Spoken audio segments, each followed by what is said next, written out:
Kenapa beliau memiliki banyak kemuliaan yang diberikan oleh Allah Subhanahu wa taala? Ternyata setelah diteliti ini ada ceritanya.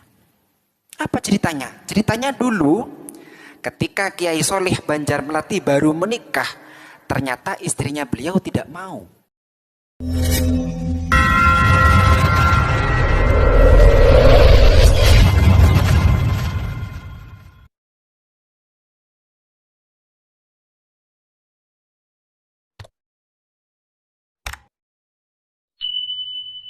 Saya sampaikan satu kisah. Kisah ini diambil dari kitab Masyayikhuna. Ada seorang kiai namanya Kiai Soleh. Beliau dimakamkan di Banjarmelati. Akhirnya beliau mendapatkan julukan Kiai Soleh Banjarmelati. Kiai Soleh Banjarmelati itu dulu memiliki beberapa kemuliaan yang diberikan oleh Allah Subhanahu wa taala. Di antaranya adalah beliau memiliki 3 menantu. Yang ketiga-tiganya ini merupakan ulama yang luar biasa. Yang pertama, menantu Kiai Soleh Banjarmelati adalah Kiai Haji Abdul Karim. Tahu siapa? Kiai Haji Abdul Karim itu adalah pendiri Pondok Pesantren Lirboyo. Mungkin sebagian sudah ada yang tahu tentang Pondok Pesantren Lirboyo, mungkin ada yang belum tahu. Saya sampaikan sedikit tentang Pondok Pesantren Lirboyo. Lirboyo itu merupakan pondok yang memiliki beberapa keistimewaan. Di antaranya, Pondok Pesantren Lirboyo itu terkenal dengan bahsul masailnya. Dan santri di Lirboyo itu tiap tahun terus bertambah. Dulu ketika saya ada di Lirboyo, jumlah total santri Lirboyo adalah 24.000. Sekarang, kemarin diumumkan di acara Himasal, jumlah total terupdate santri Lirboyo adalah 42.600. Dan itu datangnya dari berbagai penjuru di Indonesia. Ada yang dari Jawa Timur, Jawa Tengah, Jawa Barat, Sulawesi, Kalimantan, Jakarta, Bandung, dan daerah-daerah yang lain. Bahkan ada yang dari Malaysia, ada yang dari Thailand, ada yang dari luar negeri banyak. Itu diantara beberapa keistimewaan Pondok Pesantren Lirboyo yang didirikan oleh Kiai Haji Abdul Karim, yang mana Kiai Haji Abdul Karim ini merupakan salah satu menantu dari Kiai Soleh Banjarmelati. Itu menantu beliau yang pertama. Menantu Kiai Soleh Banjarmelati yang kedua adalah Kiai Ma'ruf Kedungloh. Ini juga merupakan ulama yang luar biasa, ibadahnya luar biasa. Yang ketiga, menantu Kiai Soleh Banjarmelati adalah Kiai Dahlan Jampes. Kiai Dahlan Jampes ini juga merupakan ulama yang luar biasa, ibadahnya juga luar biasa. Kiai Dahlan Jampes memiliki putra namanya Kiai Ihsan Jampes. Kiai Ihsan Jampes ini memiliki karangan kitab namanya Sirajut Thalibin, merupakan syarah dari kitab Minhajul Abidin yang dikarang oleh Imam Ghazali. Kiai Ihsan Jampes ini merupakan satu-satunya ulama Indonesia yang menyarai kitabnya Imam Ghazali.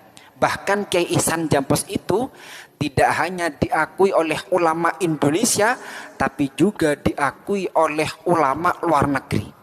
Jadi kalau disimpulkan, beberapa kemuliaan yang dimiliki oleh Kiai Soleh Banjarmelati adalah Kiai Soleh Banjarmelati memiliki 3 menantu yang luar biasa dan memiliki 1 cucu yang luar biasa.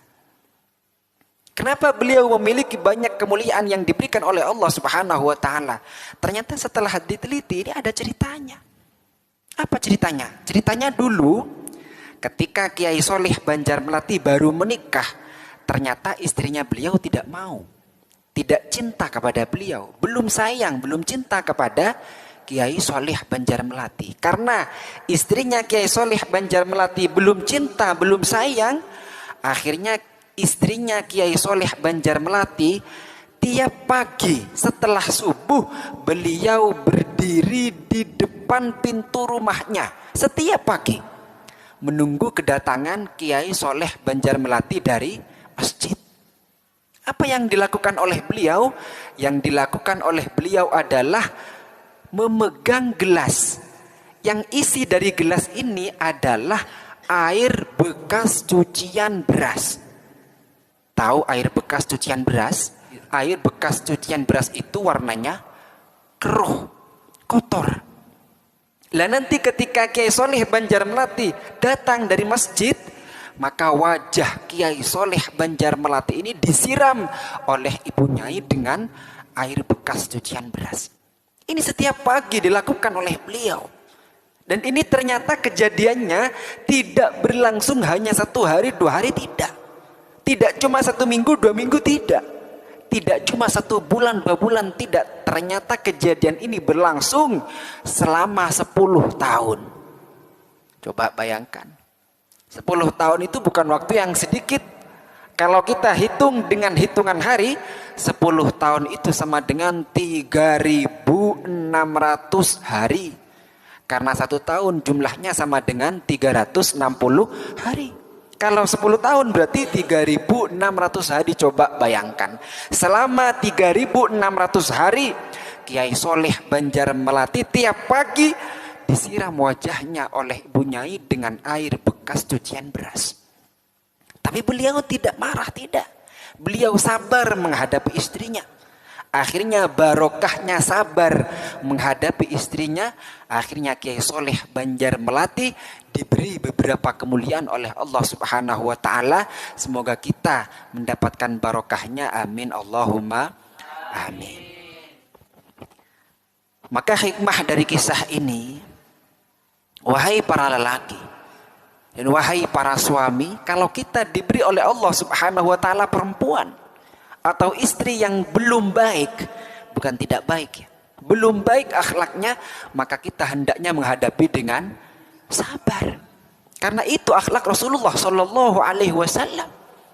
Rasulullah sayang kepada istrinya, cinta kepada istrinya, bahkan Rasulullah memuliakan istrinya. Sampai suatu ketika Sayyidah Safiyah binti Huyai, istri Rasulullah Shallallahu Alaihi Wasallam, suatu ketika mau naik ke atas onta, Rasulullah Shallallahu Alaihi Wasallam mempersilahkan paha beliau supaya paha Rasulullah diinjak oleh Sayyidah Safiyah sebelum naik ke atas onta. Apa tujuannya? Tujuannya adalah supaya Sayyidah Safiyah bisa naik onta dalam keadaan mudah dan gampang dengan cara menginjak paha Rasulullah Shallallahu Alaihi Wasallam terlebih dahulu. Itu akhlak Rasulullah.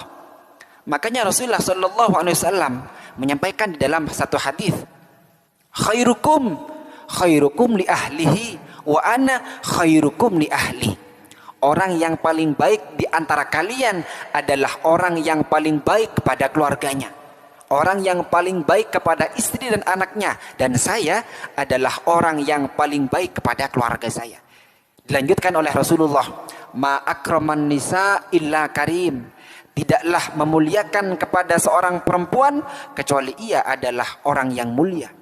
Sebaliknya, wa ma ahanahunna illa laim.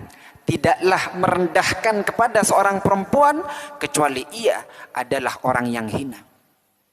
Maka seorang suami atau seorang lelaki yang memuliakan istrinya, pada hakikatnya ia muliakan dirinya sendiri. Kenapa? Karena ciri-ciri orang yang mulia adalah orang yang mau memuliakan kepada istrinya. Sebaliknya, orang yang merendahkan istrinya, pada hakikatnya ia merendahkan dirinya sendiri. Karena ciri-ciri orang yang hina, ciri-ciri orang yang rendah adalah ia yang merendahkan istrinya. Maka siapapun yang melihat video ini, para laki atau para suami, kita minta kepada Allah Subhanahu wa taala supaya kita diberi pertolongan, dimudahkan oleh Allah Subhanahu wa taala untuk menghadapi istri kita dengan sabar. Amin Allahumma